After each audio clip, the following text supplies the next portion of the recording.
भारत में जैसा हम देख रहे हैं कि इंटरनेट यूज़र्स की संख्या काफ़ी ज़्यादा बढ़ रही है, वो भारत की बात करें या हम प्रदेश की बात करें।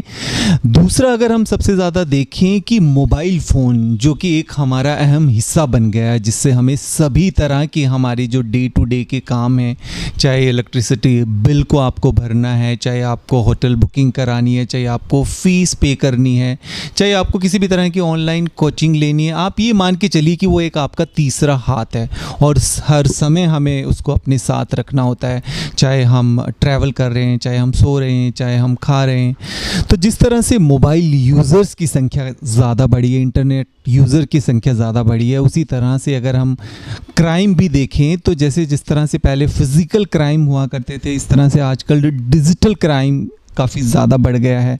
साइबर फ्रॉड के बारे में जैसा आजकल हम सुन रहे हैं, साइबर फ्रॉड की केसेस काफ़ी बढ़ भी रहे हैं, उनके ऊपर काफ़ी काम भी हो रहा है, उनके ऊपर काफ़ी अवेयरनेस भी हो रही है।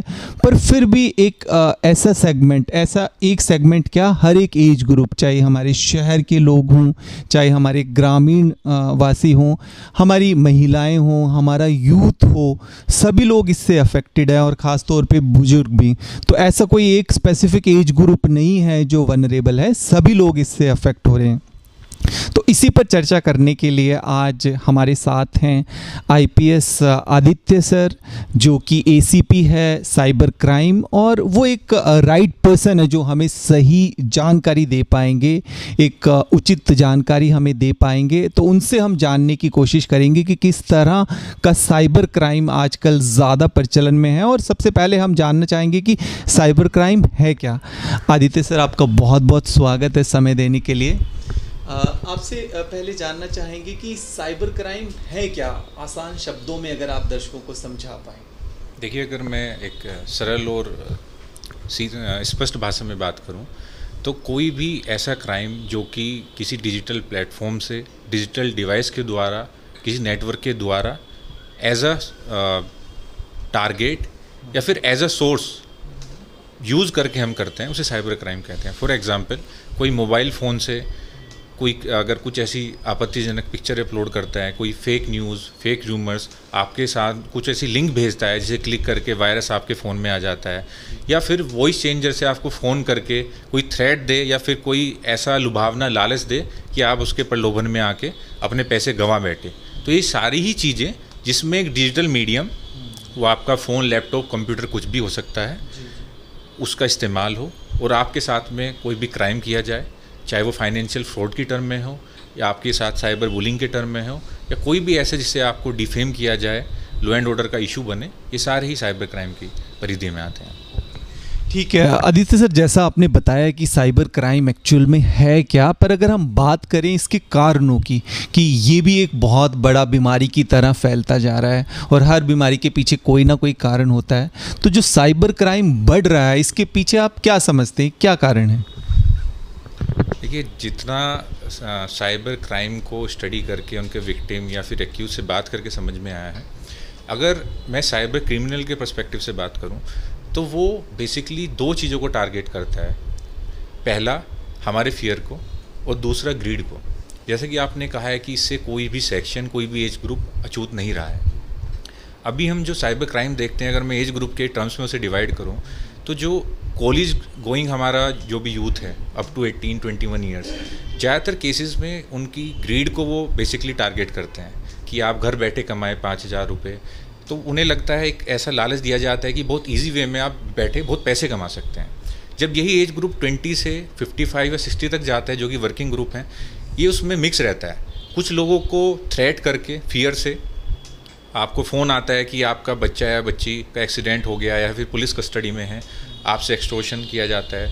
कुछ एक्सटॉर्शन के केसेस पहले हमने देखे हैं। साथ ही साथ ग्रीड के भी, कि आप शेयर मार्केट में इन्वेस्ट करिए, आप क्रिप्टो में इन्वेस्ट करिए, या फिर फॉर अ बिजनेसमैन कि आपको कम रेट पे आपको, मतलब हम रॉ मटेरियल सप्लाई करेंगे या फिर ज़्यादा रेट पे हम आपका माल खरीदेंगे। और जब ये 60+ जाते हैं, तो अगेन साइबर क्रिमिनल्स आपके फियर को टारगेट करते हैं कि आपका KYC अगर नहीं होता तो बैंक अकाउंट बंद हो जाएगा, आधार, इस तरीके से डराकर आपके साथ साइबर क्राइम करते हैं। बिल्कुल, जैसे आपने समझाया कि हर एक एज ग्रुप, चाहे वो बिजनेसमैन हो या आप स्टूडेंट्स की बात कर लीजिए या हमारा युवा जेन ज़ी, सभी इससे अफेक्टेड हैं।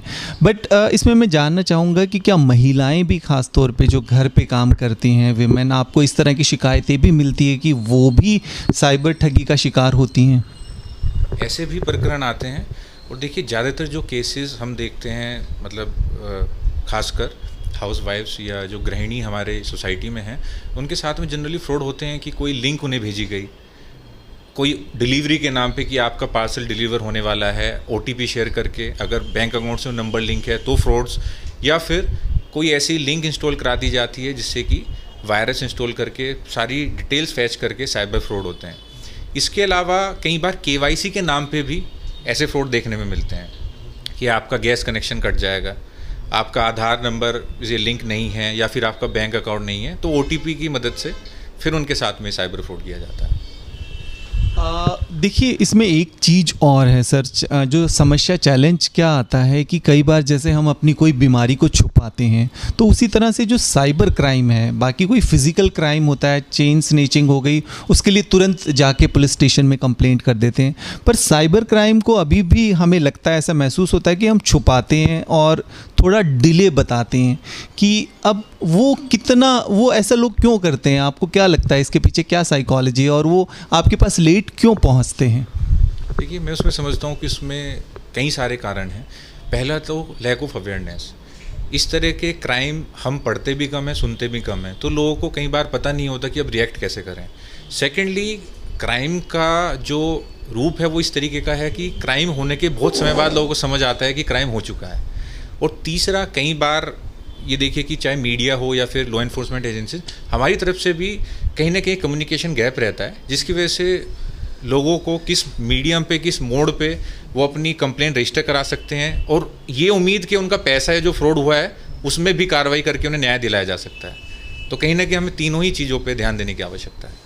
बिल्कुल, आपने ठीक बताया। जैसा हमने सभी एज ग्रुप के बारे में बात किया, आपने बिजनेसमैन के बारे में भी बात की, इंडिविजुअल स्तर पे भी बात की। हमारी जो एल्डरली पॉपुलेशन जैसे भारत के अंदर, प्रदेश के अंदर बढ़ती जा रही है, और हम चाहते हैं कि जो हमारे एल्डरली हैं उनकी हेल्दी एजिंग हो, और साथ ही साथ सेफ्टी भी एक बहुत बड़ा, सेफ्टी एंड सिक्योरिटी भी हमारे जो बुज़ुर्ग हैं उनके लिए एक बहुत बड़ा कंसर्न है। और ज़्यादातर जैसा हम देखते हैं शहरों के अंदर बुज़ुर्ग अकेले रहते हैं घर पे और बच्चे बाहर होते हैं, स्टडी कर रहे होते हैं, तो वो भी एक काफ़ी वनरेबल पॉपुलेशन होती है जिसको इस तरह के जो साइबर ठग हैं वो टारगेट करते हैं।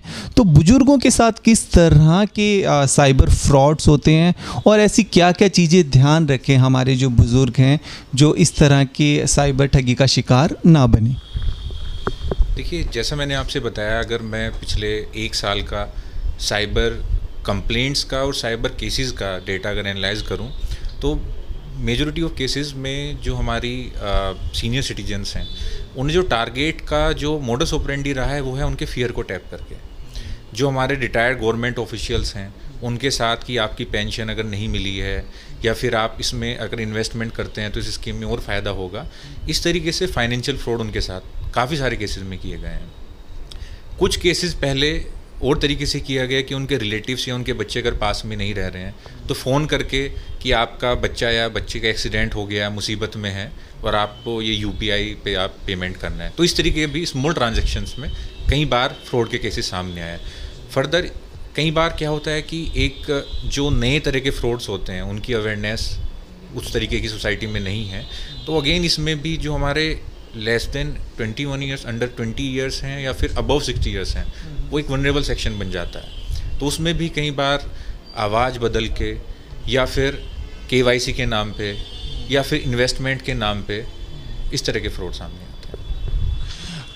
देखिए, जैसे कोई हमें बीमारी होती है, हमें पता है कि हमें डॉक्टर के पास जाना है, और हमें हार्ट की प्रॉब्लम है, हमें पता है कि हमें कार्डियोलॉजिस्ट के पास जाना है, सही जगह पहुंचना ज़रूरी है। तो इस तरह की कोई प्रॉब्लम होती है, हमें पता लगा कि नहीं, हम साइबर फ्रॉड का शिकार हो चुके हैं और हम फंस चुके हैं इसके अंदर, तो राइट अप्रोच क्या है? हम क्या लोकल पुलिस स्टेशन में जाके फ़ोन करें, हम पीसीआर को कॉल करें, या हम कहाँ पर जाकर कंप्लेंट करें? आपने एक बहुत ही मतलब अच्छा क्वेश्चन पूछा है, और मुझे लगता है अभी के टाइम में जो प्रिवेंशन हम कर सकते हैं वो इसी क्वेश्चन के सवाल से शायद कर सकते हैं। देखिए, गवर्नमेंट ऑफ इंडिया ने इसके लिए हेल्पलाइन भी दी है और पोर्टल्स भी है। जैसे कि आप NCCRP एक पोर्टल है जिसे हम cybercrime.gov.in जिसका URL है, आप उस पर जाके कंप्लेन भी रजिस्टर करा सकते हैं। और ज़्यादा कुछ नहीं तो एक 1930 एक हेल्पलाइन नंबर है, आप उस पर कॉल करेंगे, आपसे बेसिक डिटेल्स पूछी जाएंगी और आपकी कंप्लेंट को रजिस्टर किया जाएगा। वो फर्दर स्टेट और पुलिस स्टेशन में आपकी कंप्लेंट जाएगी, वहाँ से कॉल बैक करके उसका फॉलोअप करेंगे। अब अगर किसी भी क्राइम के बाद या हमें कई बार समझ नहीं आ रहा है क्या आप करें, आप अपनी कंप्लेंट रजिस्टर कराते हैं तो as a law enforcement agency हमारे पास टाइम रहता है कि हम जो भी सस्पिशियस ट्रांजैक्शन हुआ है, जो भी एक्टिविटी हुई है, उसे मॉनिटर करते हुए, फॉर एग्जांपल अगर कोई फाइनेंशियल फ्रॉड है, हम अकाउंट फ्रीज करा सकते हैं। साथ ही साथ जिस व्यक्ति के द्वारा एक घटना की गई है उसके बारे में जानकारी एकत्रित कर हम उसे पकड़वा भी सकते हैं, और जो भी हमारा लॉ ऑफ द लैंड है उसकी अकाउंटेबिलिटी उसमें फिक्स कर सकते हैं। बिल्कुल ठीक है। अच्छा, इसमें कुछ मिथ भी ऐसा रहता है, कई बार कुछ लोग कहते हैं कि नहीं, आप हमेशा अपना इंटरनेट ऑन करके ना रखें, आप अपना कैमरा ऑन करके ना रखें।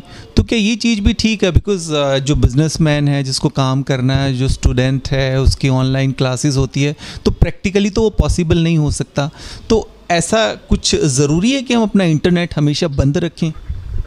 देखिए, इंटरनेट बंद करने की आवश्यकता नहीं है, क्योंकि बहुत सारी चीज़ें हैं जो कि रियल टाइम में आप अगर व्हाट्सएप यूज़ कर रहे हैं, कोई सोशल मीडिया प्लेटफॉर्म, तो उसके लिए connectivity through out the time आपको चाहिए होती है। सेम बिजनेस एक्टिविटी के लिए उसमें कुछ सावधानियां हैं, जैसे कि कई बार हम ऐसी वेबसाइट्स पे या URL को बिना देखे कि ये सिक्योर है क्या नहीं है, कोई हमें कोई लिंक फॉरवर्ड कर रहा है, या जैसे फॉर एग्जांपल एंड्रॉयड फ़ोन में हमारे पास ऐप स्टोर है, और सेम अगर एप्पल की बात करें तो उसमें भी हमारा एप्पल का एक स्टोर रहता है, प्ले स्टोर, एप्पल स्टोर से अगर हम कोई चीज़ें डाउनलोड कर रहे हैं, एटलीस्ट उसकी सम ऑथेंटिसिटी है।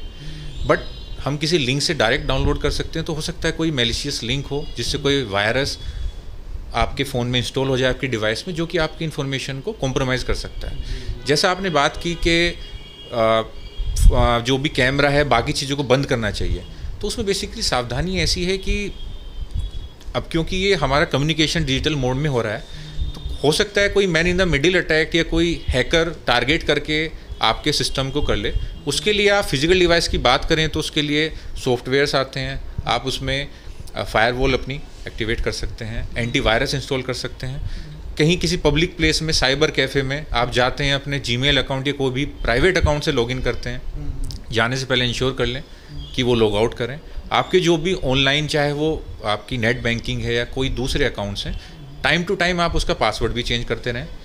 और थोड़े सिक्योरिटी फीचर्स सभी ऐप्स में, चाहे वो जीमेल हो, उसमें आपके रहते हैं। 2 वे ऑथेंटिकेशन हुआ, आपका स्ट्रॉन्ग पासवर्ड हुआ, अलर्ट्स हुए, एक लिंक अकाउंट हुआ जिस पे वो भी आपको अलर्ट्स भेजते हैं। तो बेसिक चीज़ों का अगर आप ध्यान रखें, थोड़ा सा अलर्ट रहें, वो ग्रीड में या फिर आने से बचें, तो मुझे लगता है आप इन चीज़ों से बच सकते हैं। अननोन अगर वीडियो कॉल आती है तो उसको रिसीव करें या ना करें? देखिए, अननोन वीडियो कॉल रिसीव आपको नहीं करनी चाहिए।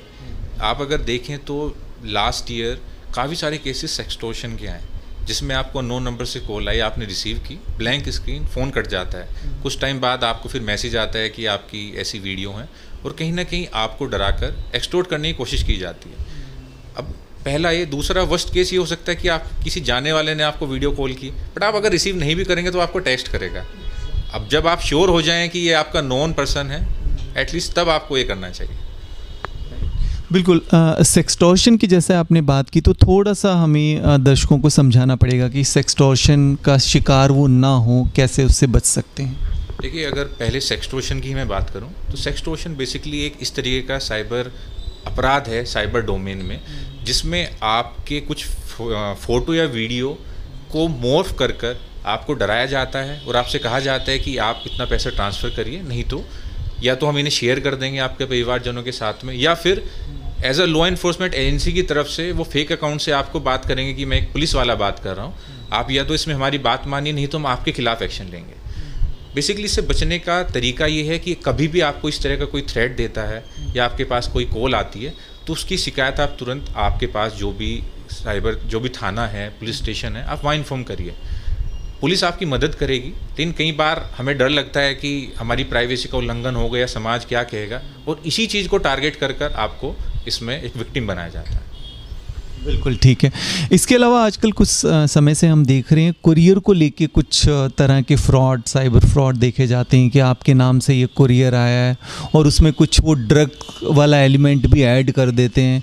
तो उससे कैसे बचें कि वो कुरियर का जो आजकल साइबर फ्रॉड बढ़ रहा है? अगर कुरियर की बात की जाए तो बेसिकली 2-3 तरह के क्राइम्स कुरियर के नाम पे अभी हो रहे हैं। पहला कि आपको फ़ोन करके कहा जाता है कि ये कुरियर आपने जो भी पार्सल ऑर्डर किया था हम डिलीवरी करने के लिए हैं, आप OTP शेयर करिए। एक फ्रॉड आपसे फाइनेंशियल फ्रॉड उस वे में हो सकता है। दूसरा फ्रॉड जिसके अभी 2 केसेस हमने आगरा में देखे हैं वो है आपका डिजिटल अरेस्ट। बेसिकली आपको फ़ोन आएगा कि आपने एक पार्सल ऑर्डर किया था और जो कि कस्टम ने एयरपोर्ट पे या फिर किसी अगर वाया सी रूट आ रहा है तो हमारे पोर्ट्स पे सीज किया है और उसमें कोई भी बैंड आइटम है, चाहे वो ड्रग्स हो सकता है या फिर कोई एक्सप्लोजिव हो सकता है। धीरे धीरे बातों में आपको कन्विंस कर लेगा, प्रेशराइज कर लिया जाता है कि आप ही का है। कुछ डिटेल्स उन्हें कहीं से शेयर कहाँ से मिलती है, मे बी समहाउ कहीं से डेटा लीक की वजह से उनके पास बेसिक इन्फॉर्मेशन आपकी रहती है, उसी के बेस पे वो आपको मैनिपुलेट करते हैं कि आप ही का ये है। और अगर आपने इसमें मतलब अभी हमारे सीनियर ऑफिसर से बात नहीं की तो we will register FIR against you. उसके बाद आपको डराया जाता है, ऑनलाइन स्काइप पे या दूसरे अकाउंट्स में या दूसरे प्लेटफॉर्म्स पे आपको जोड़ा जाता है और फेक लेटर हेड से किसी भी लॉ एनफोर्समेंट एजेंसी की तरफ से आपको नोटिस भी भेजा जाता है व्हाट्सएप पे कि आपको इस केस में एक एक्यूज बनाया गया है, आप कोऑपरेट करिए। और समहाउ आफ्टर 1 आवर 2 आवर्स वो आपको इस तरीके से कन्विंस करते हैं कि आपको फोर्स कर लेते हैं कि आप जो भी बैंक में आपका अमाउंट है या बैंक की डिटेल्स है उनके साथ शेयर करें और अमाउंट ट्रांसफ़र कर दें। इससे बचने का तरीका है, जब भी कुछ इस तरीके की घटना हो तो आप पुलिस को इन्फॉर्म करिए। अगर आपको लग रहा है कि कोई ज़बरदस्ती थ्रेट कर रहा है तो भी कंप्लेन करिए, आप 1930 पर भी कर सकते हैं। और अगर फ्रॉड हो भी गया तो भी तुरंत बिना किसी हिचकिचाहट के आप संबंधित पुलिस को ज़रूर सूचना दीजिए।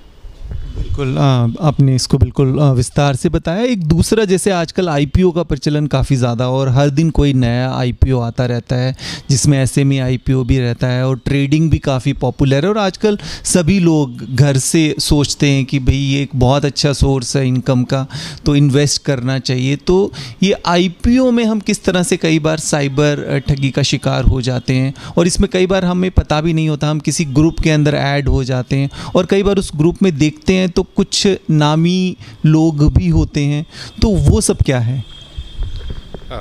जैसा कि मैंने आपको पहले बताया कि अलग अलग एज ग्रुप को हमारे जो साइबर क्रिमिनल हैं वो अलग एक अप्रोच से अप्रोच करते हैं।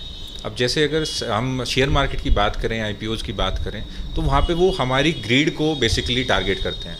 जितने केसेस यहाँ पर हमने देखे हैं उसमें क्या होता है कि जनरली हम शेयर मार्केट में ज़्यादातर लोग इन्वेस्ट करते हैं और उसकी इन्फॉर्मेशन पाने के लिए हम अलग अलग सोशल मीडिया पे या वैसे स्क्रॉल करते हैं। वहीं पे हमें कोई वेब पेज दिखाई देता है, कोई पेज, हम उसे फॉलो करना शुरू करते हैं। कोई नंबर हमें मिलता है कि अगर आप और जानकारी चाहते हैं कि कैसे अलग अलग कंपनीज़ के शेयर IPOs फ्यूचर में आने वाले हैं, किस में ज़्यादा रिटर्न मिल सकता है, हम व्हाट्सएप ग्रुप का पार्ट बन जाते हैं। वहाँ पर हम देखेंगे कि बाकी लोग इन्वेस्ट करने के बाद काफ़ी मुनाफा पा रहे हैं तो हम धीरे धीरे बिलीव करने लगते हैं ये जेन्युइन है। फिर वो हमें टेलीग्राम में दूसरे प्लेटफॉर्म पे लेके जाते हैं और उन्हीं लोगों की बातों में आके हम भी इन्वेस्ट कर देते हैं। इन्वेस्ट करने में हो सकता है कि इनिशियली आपको कुछ रिटर्न भी मिले, लेकिन लॉन्ग टर्म में आपके साथ बेसिकली फाइनेंशियल फ्रॉड ही उनका ऑब्जेक्टिव रहता है। जब आप बड़ा अमाउंट उसमें इन्वेस्ट कर देते हैं वो लोग रिप्लाई करना बंद होते हैं और जनरली आपके साथ साइबर फ्रॉड हो चुका होता है। तो इसका सबसे आसान तरीका यही है कि आप इन पेजेस को या जो भी चीज़ें हैं उन्हें आप फेस वैल्यू पे ना लें, बेसिक इन्फॉर्मेशन जो आपको चाहिए वही लें। बाकी इन्वेस्टमेंट जो ट्रेडिशनल हैं हमारे एजेंसी से अप्रूव्ड हैं उन्हीं चीज़ों में आप इन्वेस्ट करें। किसी अनजाने पोर्टल पे या पेज पे आप इन्वेस्टमेंट ना करें। एक जो ज़्यादातर देखते हैं हम लोगों की हैबिट होती है कि पर्टिकुलरली अगर कोई हमने चीज़ को ऑर्डर किया है ऑनलाइन शॉपिंग के लिए तो उस कंपनी को हम ऑनलाइन गूगल पे सर्च करेंगे। सर्च करने के बाद फिर जो भी नंबर हमारे पास आएगा हम उस कॉल सेंटर पे कॉल करेंगे और बाद में पता लगता है कि नहीं, वो एक्चुअल में कंपनी थी नहीं, क्योंकि वो कई बार गूगल ऐड से उस तरह की कई साइट बन जाती है। तो गूगल सर्च करके किसी कंपनी का हमें एड्रेस निकालना, कॉन्टैक्ट नंबर निकालना, क्या सही तरीका है? इसके लिए मैं आपको सजेस्ट करूंगा, या जो अभी तक ऑब्ज़र्व किया है, जनरली हम गूगल पे जब सर्च करते हैं तो उनका जो एल्गोरिथम है वो जो भी उस टर्म से जो हमने सर्च की है रिलेटेड इन्फॉर्मेशन होगा फैच करके आपको दे देते हैं। बट वो इन्फॉर्मेशन ऑथेंटिक है क्या नहीं है, ये पता लगाना पाना कई बार मुश्किल रहता है। तो जो भी टॉप पे आएगा इन्फॉर्मेशन, हम जनरली उस पर बात करना शुरू करते हैं।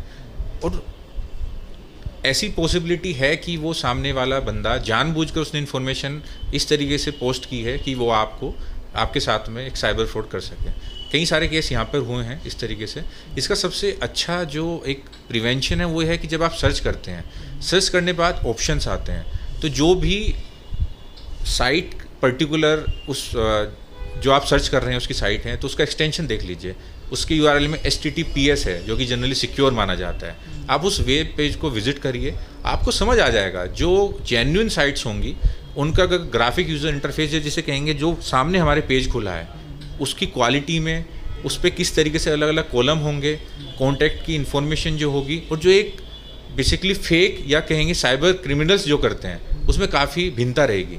तो आप डायरेक्ट नंबर ना लेके उस पेज को विजिट करके पहले इंश्योर हो जाइए, तभी उसके बाद आप उस पर बातचीत करके कोई भी डिसीजन लेने से पहले आप पहले इंश्योर कर लीजिएगा। जी जी बिल्कुल ठीक है। तो एकदम डायरेक्ट गूगल सर्च करके हम किसी भी नंबर पे डायरेक्ट कांटेक्ट ना करें।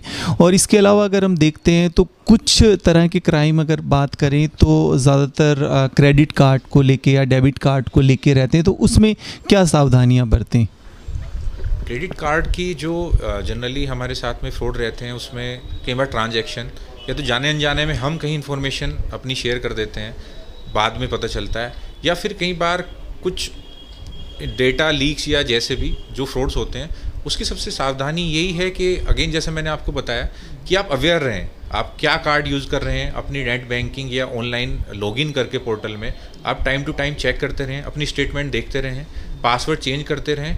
अगर आपको लग रहा है कोई ऐसा पैटर्न ट्रांजैक्शन में या उसमें आ रहा है तो तुरंत संबंधित बैंक को आप कम्युनिकेट करते हो उस चीज़ को रिपोर्ट करें।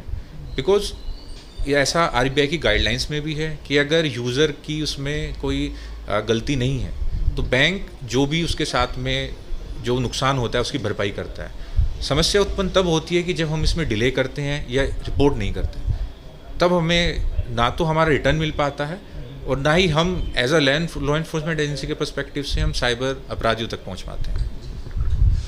जैसे कि आदित्य सर, आप regular day to day basis पे प्रैक्टिकल ग्राउंड लेवल पे ऐसी समस्याएं रोज़ देखते हैं, तो एक बार हम फिर चाहेंगे कि कुछ आप इस तरह की टिप्स दें। जैसे हम हेल्थ के लिए बात करते हैं कि आपको एक्सरसाइज, अच्छी डाइट, अच्छी नींद होना ठीक तरीके से ज़रूरी है किसी भी बीमारी को प्रिवेंट करने के लिए।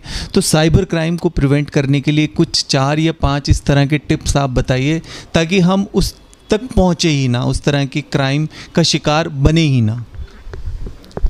ऐसे तो बहुत लंबी चौड़ी लिस्ट है प्रिवेंशन की। जैसे दवाइयाँ भी, एक बीमारी की हम 50 तरह की दवाइयाँ ले सकते हैं, बट बेसिक अगर मैं कहूँ तो हम इसमें एक 3 पॉइंट अप्रोच से हम इसका सॉल्यूशन निकाल सकते हैं। सबसे पहली तो अवेयरनेस। हम किसी भी सेक्शन के हों, चाहे वो एक लॉ एनफोर्समेंट एजेंसी से हों, चाहे हम मीडिया से हों, जितनी ज़्यादा हो सके हम ऐसे अपराध के बारे में या फिर ऐसे प्लेटफॉर्म्स के बारे में जो कि गवर्नमेंट ने पब्लिक के लिए अवेलेबल कराएं, हम पब्लिक को जागरूक करें। दूसरी चीज़, जो साइकोलॉजी को टारगेट कर कर साइबर अपराधी हमारे साथ अपराध कारित कर रहा है, चाहे वो हमारे फियर को टारगेट कर रहा हो या फिर हमारी ग्रीड को, तो उसके बारे में भी हमें खुद को थोड़ा सा कंट्रोल करना होगा। और अगर कुछ ऐसी घटना घटती भी है तो बिना किसी हेजिटेशन के हमें वो जो भी हमारी लॉ एनफोर्समेंट एजेंसीज़ हैं उसे रिपोर्ट करना चाहिए।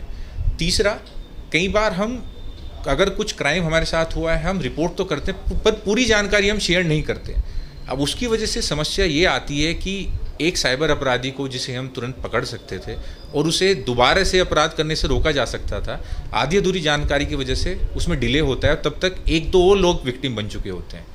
तो एज अ सिटीजन हमारी रिस्पॉन्सिबिलिटी है कि हम अवेयर खुद भी रहें, दूसरों को भी करें। बेसिक पोर्टल चाहे वो cybercrime.gov.in हो या फिर 1930 हो, उसके बारे में लोगों को बताएं। दूसरा, हमारे साथ या हमारे आसपास कोई अगर साइबर अपराध हुआ है उसकी जानकारी भी हम संबंधित विभाग को दें।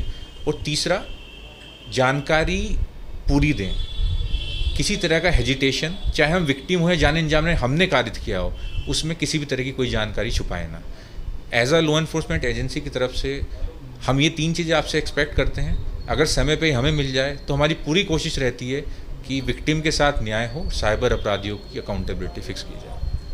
बिल्कुल आपने बताया इसके प्रिवेंटिव स्टेप, और कुछ ऐसा है कुछ कि हम स्क्रीन भी कर पाएँ लार्ज लेवल पे, या ऐसा कुछ कि हमारा डेटा कहीं चोरी हो रहा है, कुछ इस तरह की टूल्स भी आजकल मार्केट में अवेलेबल हैं? देखिए काफ़ी सारी ऐसी पास्ट में अगर हम देखें तो काफ़ी जो MNCs हैं बड़ी, उनका डेटा पास्ट में लीक हुआ है।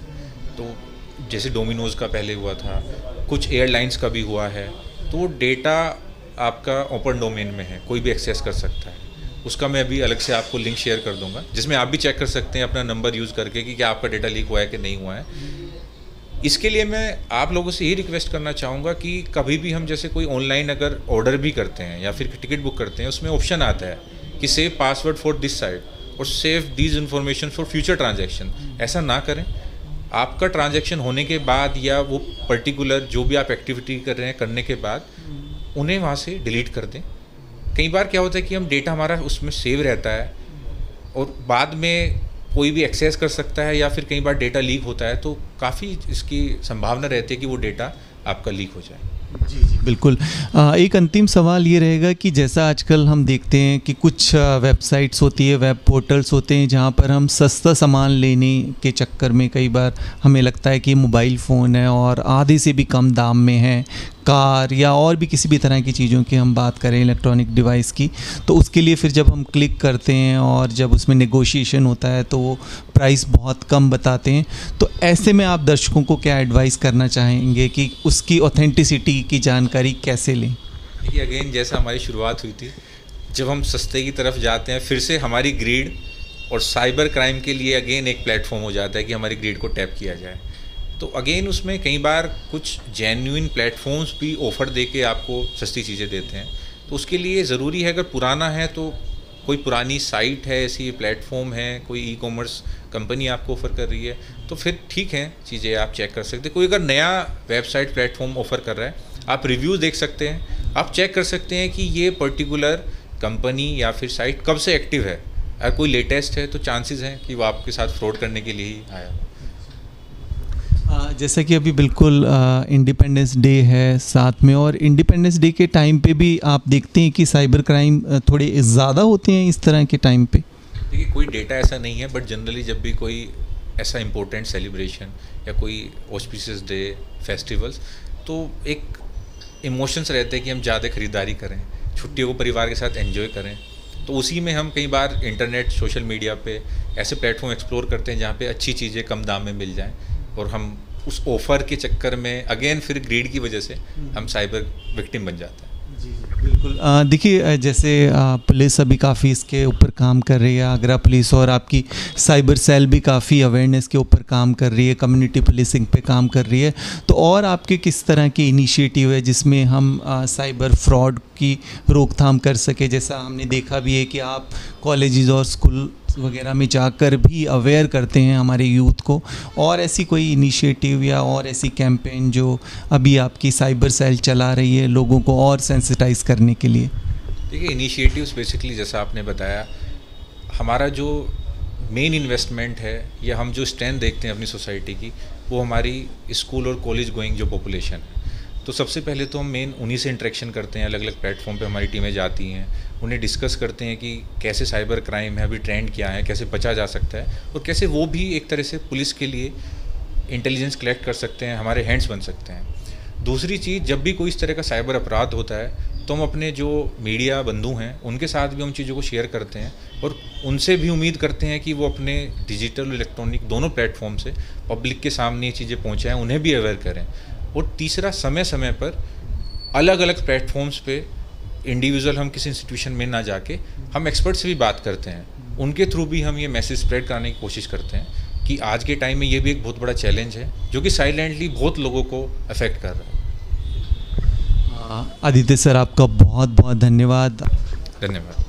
तो जैसा आज हमने देखा, हमारे साथ थे आईपीएस आदित्य सर, जो कि एसीपी हैं साइबर क्राइम आगरा में, और उन्होंने किस तरह से बताया कि सरकार अपने स्तर पे इसके ऊपर साइबर क्राइम को रोकने के लिए काम कर रही है। शासन प्रशासन सभी इस पे काम कर रहे हैं, अवेयरनेस भी हो रही है, पर व्यक्तिगत स्तर पे हम लोगों को भी सतर्क होने की ज़रूरत है, इसके ऊपर अवेयरनेस बढ़ाने की ज़रूरत है। और जैसा आदित्य सर ने बताया कि जितना अगर हम हमारे यूथ को सेंसिटाइज़ करेंगे, हमारे युवाओं को सेंसिटाइज़ करेंगे, स्कूल कॉलेजेस में इस तरह के प्रोग्राम कंडक्ट कराएंगे, सोशल मीडिया पे और मीडिया के ज़रिए हम ज़्यादा से ज़्यादा लोगों तक ये इन्फॉर्मेशन पहुंचाएंगे, तो ज़्यादा से ज़्यादा हम क्राइम को प्रिवेंट कर सकते हैं, साइबर क्राइम को। एक हो गया क्राइम होने के बाद तो डेफिनेटली उसमें थोड़ा समय लगता है क्योंकि उसमें काफ़ी सारी एजेंसीज़ इन्वॉल्व होती है, पर अगर हमने उसको पहले से प्रिवेंट कर लिया तो काफ़ी हद तक जो वो साइबर क्राइम वाला बर्डन है, हम उसको भी कम कर सकते हैं। धन्यवाद।